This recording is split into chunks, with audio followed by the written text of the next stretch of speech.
Hello students. आज की हिंदी व्याकरण क्लास में जैसा कि हम पढ़ रहे हैं विराम चिन्ह। विराम चिन्ह जहाँ तक कि है आपको विस्मय आदि बोधक चिन्ह तक कल की क्लास में मतलब पिछली क्लास में समझाया गया।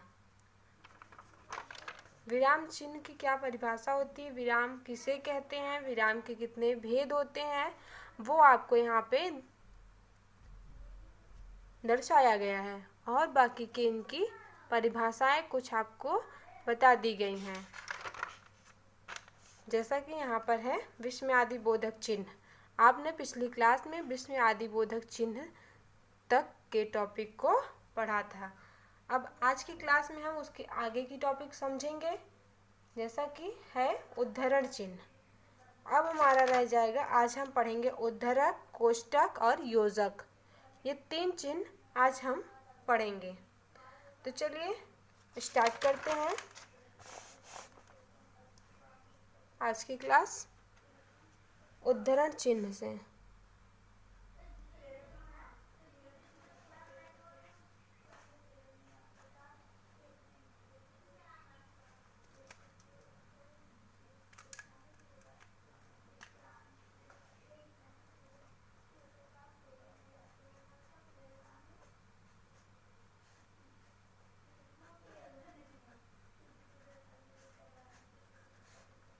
उद्धरण चिन्ह के अंतर्गत दो होते हैं। कौन कौन से? इकहरा उद्धरण और दोहरा उद्धरण।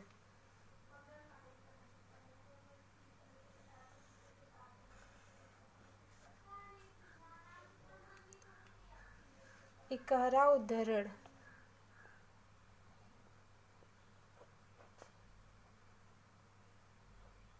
इकहरा उद्धरण। सेकंड है दोहरा उद्धरण। इकहरा उद्धरण कैसा होता है और दोहरा उद्धरण कैसा होता है, तो ध्यान दें। इकहरा उद्धरण ये होता है, दोहरा ये होता है। ओके,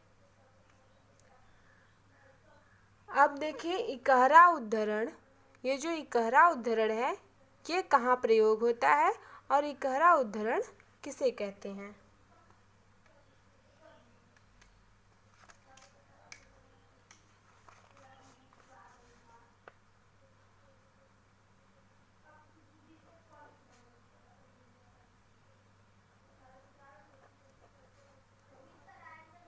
इकहरा उद्धरण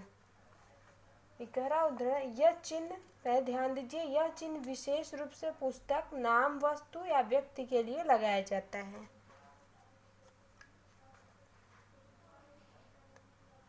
यह चिन्ह विशेष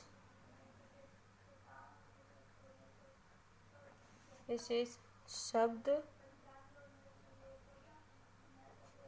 पुस्तक, नाम, वस्तु, व्यक्ति के लिए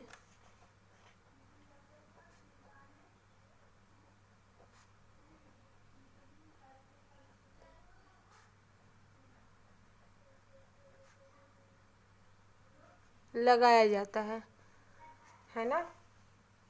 तो जैसे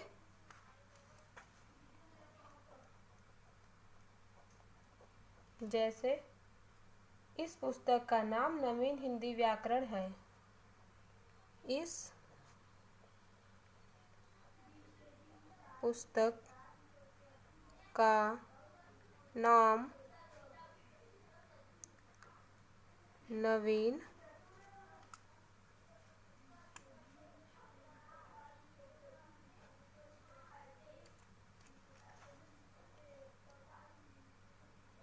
हिंदी व्याकरण है। तो यहाँ पे ध्यान दीजिए कि पुस्तक का नाम जो है वो हमारे जिसे हम सिंगल इन्वर्टेड कॉमा भी कहते हैं। इसे हम सिंगल इन्वर्टेड कॉमा कहते हैं। ओके, अब देखिए दोहरा उद्धरण के बारे में।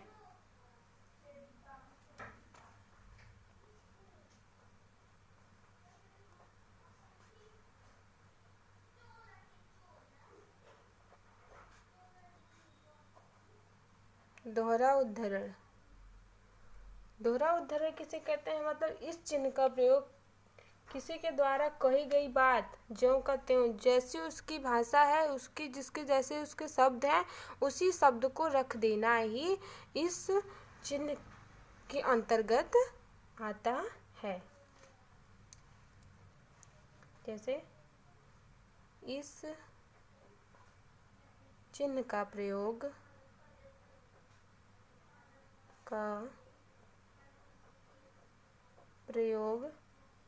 किसी के द्वारा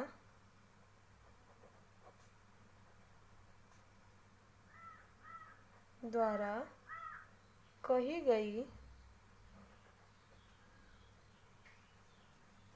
गई बात ज्यों का त्यों दिखाने के लिए किया जाता है।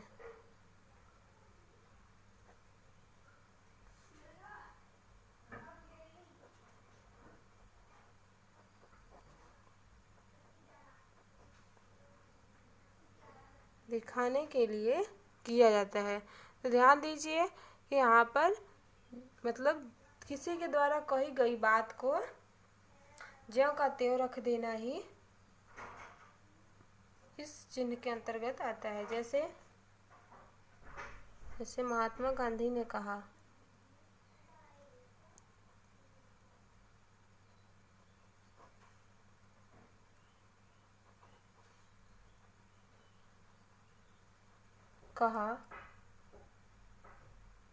सत्य ही ईश्वर है ना। महात्मा गांधी ने कहा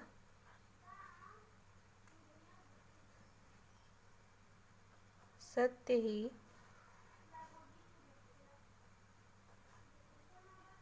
ईश्वर है।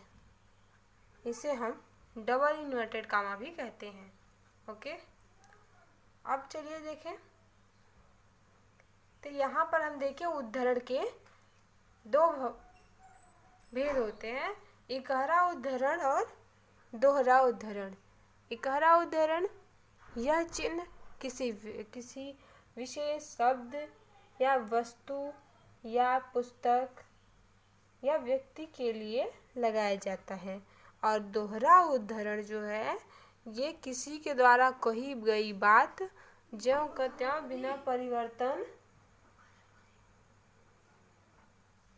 बिना परिवर्तन के उसी तरह रखा जाता है। इस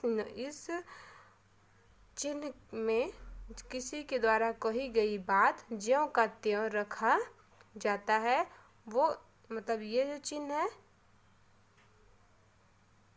यहाँ प्रयोग होता है कि जैसे किसी के द्वारा कही गई बात है तो उस चिन्ह का प्रयोग इसमें होता है। और ये जो इकहरा उद्धरण है वो वस्तु, विशेष शब्द या पुस्तक का नाम या व्यक्ति के नाम के लिए यह चिन्ह लगाया जाता है। चलिए अब देखें हम कोष्ठक।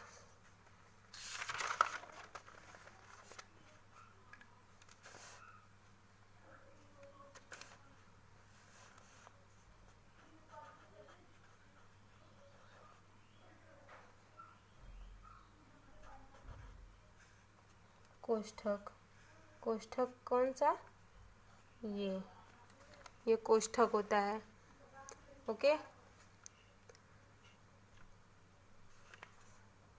तो देखिए कि कोष्ठक किसे कहते हैं। जैसे कि वाक्य या शब्द को स्पष्ट करने के लिए हम कभी कभी कोष्ठक के भीतर उसका अर्थ लिख देते हैं या उसका अर्थ लिखा जाता है ना।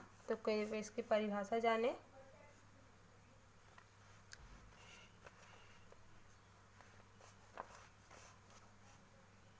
वाक्य या शब्द को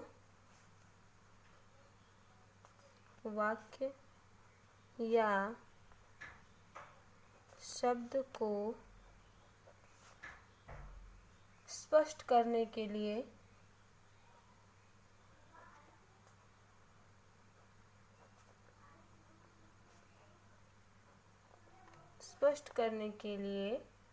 कभी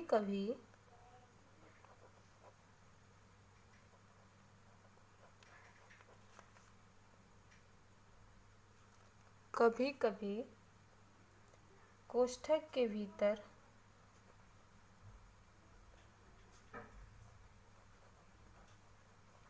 भीतर उसका अर्थ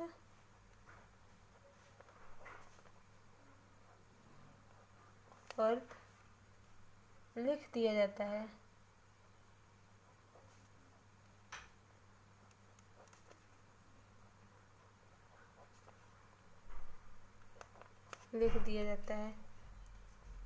ध्यान दें, जैसे वाक्य के 3 प्रकार या भेद होते हैं। जैसे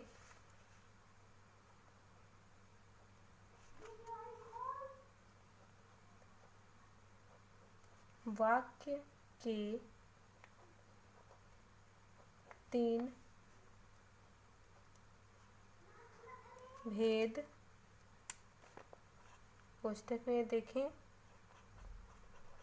जिसे प्रकार भी हम कहते हैं, है ना। तो ये कोष्ठक में हो गया।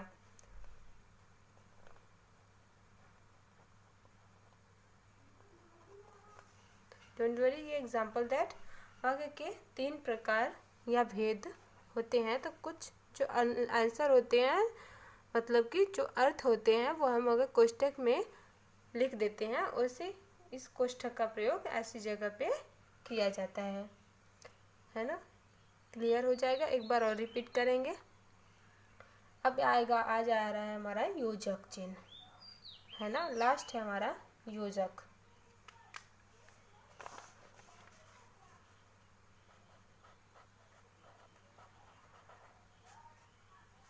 योजक कौन सा होता है? ये योजक चिन्ह हो जाता है ना।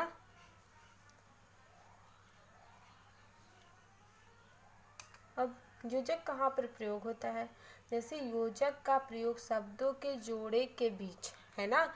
योजक चिन्ह का प्रयोग शब्दों के जोड़े के बीच,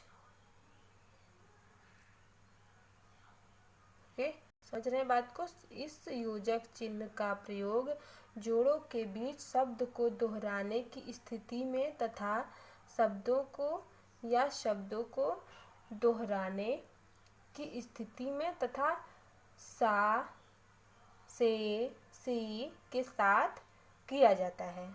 लिखकर देखें।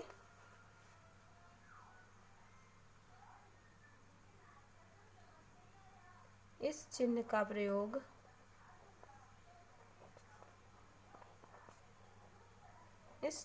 का प्रयोग शब्दों के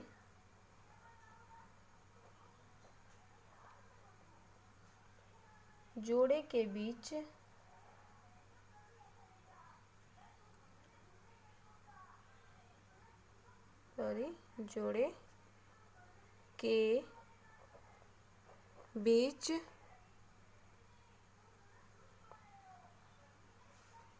जोड़े के बीच तथा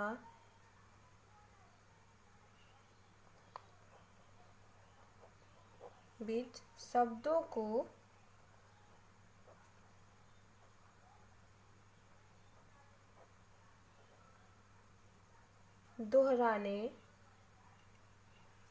को दोहराने की स्थिति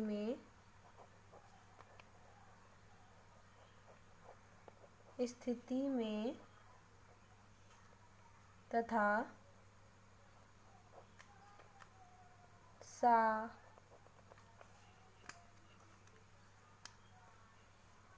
से, सी के साथ किया जाता है।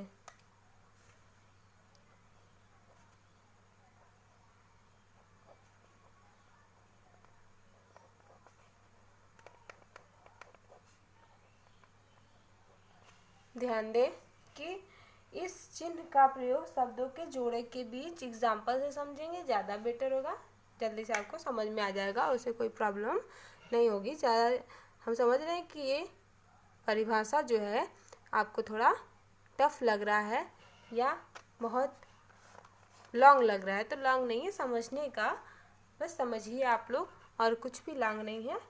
ओके, तो इस चिन्ह का प्रयोग मतलब ये जो योजक चिन्ह है, इसका प्रयोग जोड़े के बीच शब्दों को दोहराने की स्थिति में तथा सा से सी के साथ किया जाता है ना। तो देखें,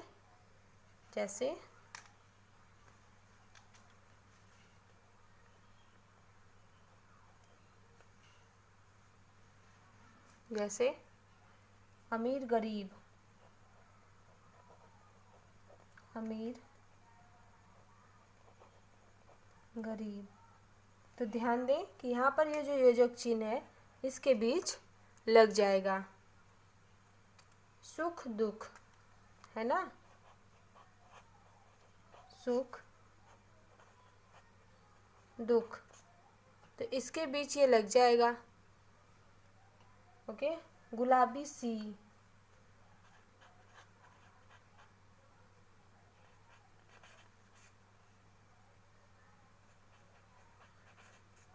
से कुछ होता है ना तो हम लोग कहते सोचते हैं कि कोई हमने कुछ देखा तो ये सोचते हैं कि वो कोई हमसे पूछता है कि ये कैसी थी या वो कलर कैसा था, तो हम बोलते हैं कि गुलाबी सी, है ना। तो ये जहाँ पर गुलाबी सी, तो ये गुलाबी सी अगर बोलते हैं तो उसके बीच में ये योजक चिन्ह लगना अनिवार्य है। जैसे है लिखते लिखते,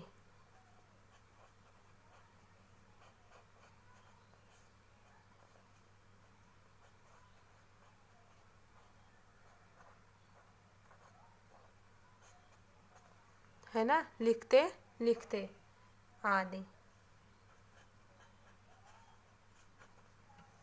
आदि इस तरह के शब्द। तो हमने विराम चिन्ह पढ़ा और विराम चिन्ह हम पढ़ रहे हैं, तो एक बार और सब रिपीट करेंगे जिससे कि आपको क्लियर हो जाए।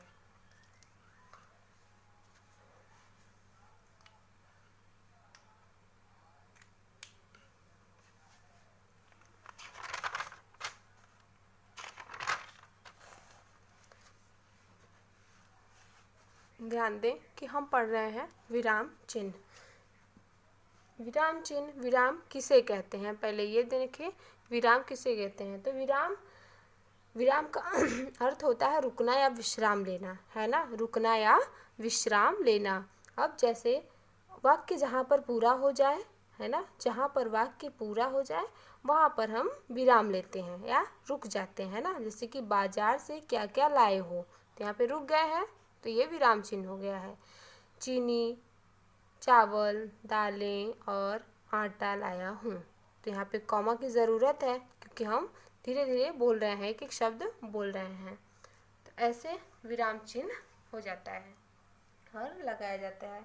अब देखिए यहाँ पर भेद, विराम चिन्ह के कितने भेद हुए।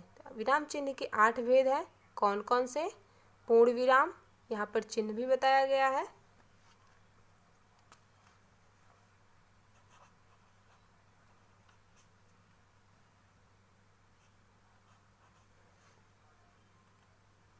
ये उसके चिन्ह हैं। पूर्ण विराम ऐसे, अल्प विराम कॉमा देख रहे हैं जिसे हम कॉमा कहते हैं, अर्ध विराम, प्रश्नवाचक चिन्ह, विस्मयादिबोधक चिन्ह, उद्धरण चिन्ह जिसमें कि 2 है, इकहरा और दोहरा, कोष्ठक और योजक, है ना। तो अब हम इसके बारे में, इनकी परिभाषाओं के बारे में, इनके उदाहरण के बारे में जाना। तो चलिए फिर से एक बार देखते हैं। पूर्ण विराम किसे कहते हैं? जहाँ पर वाक्य पूरा हो जाए, जैसे कि हम कोई बात कह रहे हैं तो वहाँ पर हमारा पूरा हो जाता है, वाक्य पूरा हो जाता है तो वाक्य के अंत में वह पूर्ण विराम लगा दिया जाता है। जैसे मुझे भूख लगी है, तो यहाँ पे हो गया, वाक्य हमारा पूरा हो गया तो हमने यहाँ पे पूर्ण विराम लगा दिया। हमारे शहर में कई मंदिर हैं, है के बाद पूर्ण विराम। ऐसे ही अल्प विराम मतलब कॉमा, जिसे हम कॉमा कहते हैं, कॉमन शब्द में हम इसे कॉमा कहते हैं। जैसे कि अब कॉमा कब लगाया जाता है, मतलब अल्प विराम कब लगाया जाता है, बोलते या पढ़ते समय जहाँ हम थोड़ी देर के लिए रुकते हैं, है ना, थोड़ी देर के लिए रुकते हैं, वहाँ अल्प विराम लग जाता है।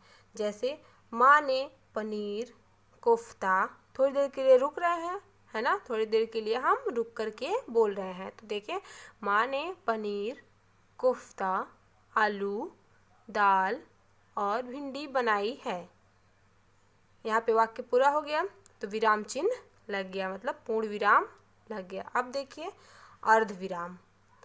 अर्ध विराम किसे कहते हैं, आप लोग देख सकते हैं एक बार, अब हम रिपीट कर रहे हैं। वाक्य पढ़ते समय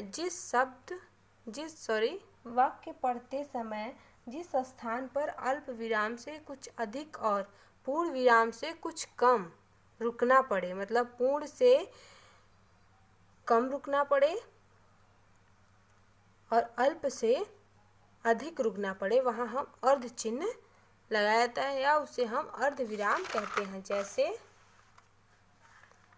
चिड़िया दाना चुनकर लाती, रुके हम यहाँ पर, न तो ये बड़ा है और ना ही छोटा है, ठीक, न ही ये पूर्ण विराम से बड़ा है या कम है, न ही अल्प विराम से छोटा और बड़ा है। तो चिड़िया दाना चुनकर लाती, पहले बच्चों को खिलाती फिर स्वयं खाती। ओके, प्रश्नवाचक चिन्ह यहाँ पर है। प्रश्नवाचक चिन्ह वहाँ पर प्रयोग होता है जैसे कि हम कोई क्वेश्चन पूछ रहे हैं, जैसे कि आपने इस वाक्य से, इस लेसन से क्या पढ़ा, तो वहाँ पे जैसे कि हम बोल रहे हैं कि इस लेसन से आप क्या पढ़ें, इस लेसन से आप क्या समझें, तो जहाँ पे समझें वहाँ पे वाक्य पूरा होता है तो हमें क्वेश्चन आपसे लेना है। अरे क्वेश्चन हम ले रहे हैं, आपको आंसर देना है, हम क्वेश्चन कर रहे हैं, आपको आंसर देना है, तो उस वाक्य के आगे हम क्वेश्चन मार्क, जिसे क्वेश्चन मार्क कहा जाता है, प्रश्नवाचक चिन्ह लग जाएगा। जिस वाक्य में कोई प्रश्न पूछा गया हो, है ना, जिस वाक्य में कोई प्रश्न पूछा गया हो उसके अंत में प्रश्नवाचक चिन्ह लगाया जाता है। जैसे यह दीवार कैसे टूट गई, आंसर चाहिए यहाँ पे, मतलब उत्तर चाहिए हमको, यहाँ पे प्रश्न हमने किया है, हमको उत्तर चाहिए, तो यहाँ पे हम प्रश्नवाचक चिन्ह लगाए हैं। आगे देखिए विस्मयादिबोधक चिन्ह। अब बच्चों विस्मयादिबोधक चिन्ह किसे कहते हैं, इसके पहले आपने विस्मयादिबोधक अव्यय पढ़ा था, तो विस्मयादिबोधक अव्यय किसे कहते हैं वो आप अच्छी तरह से जानते हैं। इसमें भी एक बार यहाँ पे बताया गया है, ध्यान दें कि हर्ष शोक आश्चर्य घृणा प्रशंसा ऐसे भावों को प्रकट करने के लिए इनका प्रयोग किया जाता है ना। तो यहाँ पे देखें जैसे छी, तो यहाँ पे घृणा हो गई, छी कितनी गंदी है, तो यहाँ पे घृणा यहाँ पे प्रकट किया जा रहा है। वाह क्या स्वादिष्ट पराठा है ना, इस वाक्य से हमें प्रशंसा मिल रही है, खुशी मिल रही है ना। अब हाय मेरी साड़ी फट गई, यहाँ पे दुख हो रहा है, शोक जिसे शोक कहते हैं, वहाँ पे दुख हो रहा है। अब देखिए उद्धरण चिन्ह। अब उद्धरण चिन्ह किसे कहते हैं, उद्धरण चिन्ह के अंतर्गत दो आते हैं, इकहरा दोहरा। इकहरा हम कहाँ पर प्रयोग करते हैं, तो इकहरा चिन्ह हम किसी पुस्तक या किसी विशेष शब्द या पुस्तक या विशेष शब्द वस्तु या नाम के लिए प्रयोग करते हैं। जैसे कि यहाँ पर है, इस पुस्तक का नाम नवीन हिंदी व्याकरण है। तो इस पुस्तक का नाम, अगर उस वाक्य में पुस्तक का नाम है, कोई विशेष शब्द है, तो उसे हम उद्धरण चिन्ह में एक गहरा उद्धरण चिन्ह लगाएंगे। अब दोहरा उद्धरण चिन्ह, तो दोहरा उद्धरण चिन्ह, इस चिन्ह का प्रयोग हम जैसे किसी की कही गई बातों को उसे हम ज्यों का त्यों बिना उसमें बदलाव किए ज्यों का त्यों अगर रख देते हैं या दर्शा रहे हैं, तो उस चिन्ह के अनुसार हम उसे लिख देंगे। मतलब उस चिन्ह को लगाकर हम उसकी कही गई वाक्य को या शब्दों को लिखेंगे। अब है कोष्ठक। तो कोष्ठक क्या है? जैसे कि ये कोष्ठक है, ओके, कोष्ठक। तो कोष्ठक बच्चों वाक्य या शब्द को स्पष्ट करने के लिए कभी कभी कोष्ठक के भीतर उसका अर्थ लिख दिया जाता है ना। कभी कभी ऐसा होता है कि हम कभी कभी कोष्ठक के अंदर ही उसका आंसर या मतलब उत्तर लिख देते हैं, है ना। तो जैसे कि यहाँ पे लिखा गया है, वाक्य के 3 प्रकार भेद कोष्ठक में प्रकार, जो कि अगर भेद ना समझ पाए तो उसके अर्थ मतलब भेद किसे कहते हैं? प्रकार को, है ना। तो भेद मतलब क्या होता है? प्रकार होता है। तो कोष्ठक में इसके हम सरल शब्दों को भी या दूसरे अर्थ को भी लिख देते हैं। तो कोष्ठक का प्रयोग ऐसी जगहों पे किया जाता है। अब है हमारा लास्ट योजक चिन्ह। योजक चिन्ह ये जो है हम कहाँ यूज करते हैं? तो शब्दों के जोड़ों के बीच शब्द दोहराने के लिए या शब्दों के जोड़े के बीच हम इस चिन्ह का प्रयोग करते हैं। जैसे दुख, सुख दुख, गुलाबी सी, लिखते लिखते, तो बीच में हम इसे योजक चिन्ह कर देते हैं या लिख देते हैं, ओके। तो आपने आज विराम चिन्ह पढ़ा। आशा करती हूँ आपको समझ में आया होगा। नहीं समझ में आ रहा है आप हमें रिस्पॉन्स करें, पूछ सकते हैं, ओके। आपके रिस्पॉन्स हमको मिलने चाहिए। एक बार फिर से देख सकते हैं, जैसे कि आपको लिखने में आसानी हो।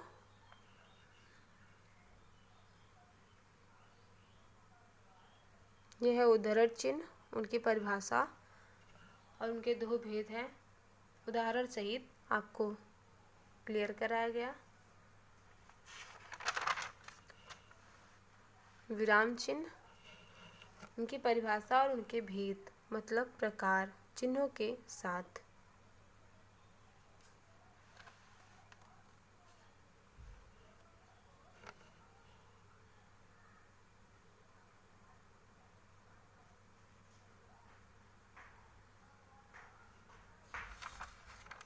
ओके, अब आगे बढ़ें।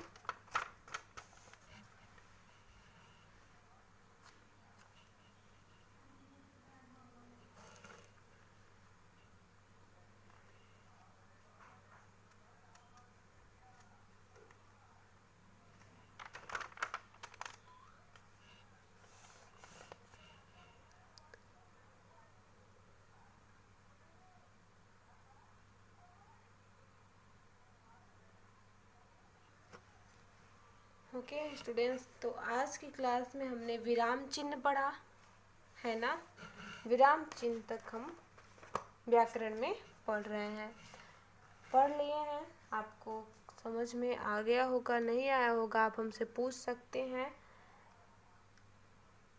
फिर इसके आगे हम अगली क्लास में नए टॉपिक के साथ मिलते हैं, ओके। तो आप को कोई अगर प्रॉब्लम है तो आप हमें SMS के ज़रिए बता सकते हैं। जैसा कि आपका रिस्पांस हमको बहुत कम मिल रहा है ना। ओके स्टूडेंट्स, तो ओके आज की क्लास में इतना ही। अगली क्लास में हम नए टॉपिक के साथ मिलेंगे। Okay, good day.